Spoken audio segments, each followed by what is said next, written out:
सल्तनत उस्मानिया के पहले चीफ ऑफ आर्मी स्टाफ जिन्होंने 99 साल की उम्र में सल्तनत का पहला शहर अनाज़ोल फतह किया, सल्तनत की 4 नस्लों के साथ मिलकर जंगें लड़ी, उर्तुगरल के सबसे वफादार साथी जिन्होंने उर्तुगरल की मौत के बाद बेटे और पोते का भी साथ दिया। आप जंग में तलवारों के बजाय कुल्हाड़ियों का इस्तेमाल करते थे।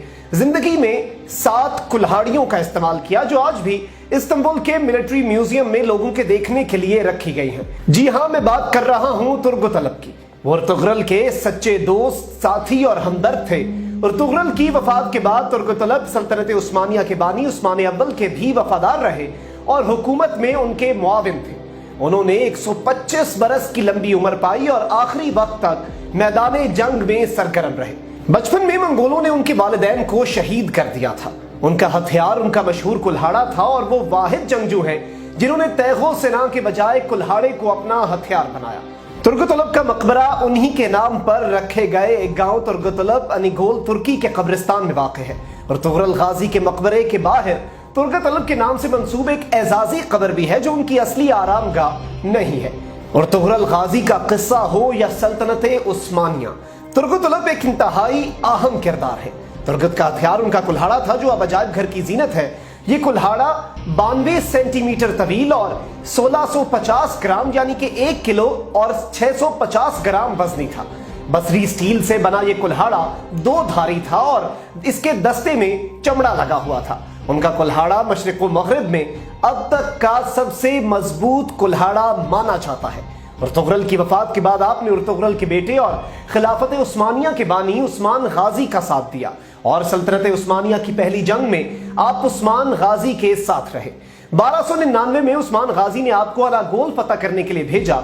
आपने ना सिर्फ अनागोल को फतह किया बल्कि 36 साल इस पर गवर्नरी की। अनागोल के लोगों के लिए यह दौर निहायत ही अमन, सुकून और दौलतमंदी वाला दौर था। उस्मान गाजी की वफात के बाद आपने उनके बेटे और उर्तुगरल के पोते ओरहान गाजी का साथ दिया।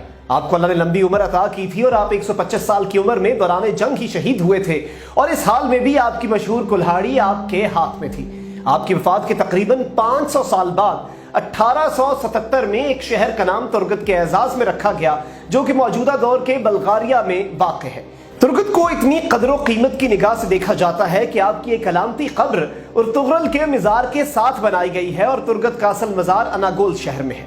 इस सारे वाक़े में हमारे लिए जो बात बहुत अहम है वो ये है कि एक कामयाब रियासत और एक कामयाब सल्तनत चलाने के लिए जहां एक ईमानदार और सच्चे लीडर की ज़रूरत होती है, वहीं एक ईमानदार, सच्चे और मट्टी से वफा करने वाले चीफ ऑफ आर्मी स्टाफ या सिपा सालार का भी बहुत अहम किरदार होता है। और जब ये दोनों मिलकर मुल्क और कौम की तरक्की के लिए आगे बढ़ते हैं तभी जाकर मुल्क और कौम तरक्की करती है और एक अजीम कौम बनकर पूरी दुनिया के सामने आती है।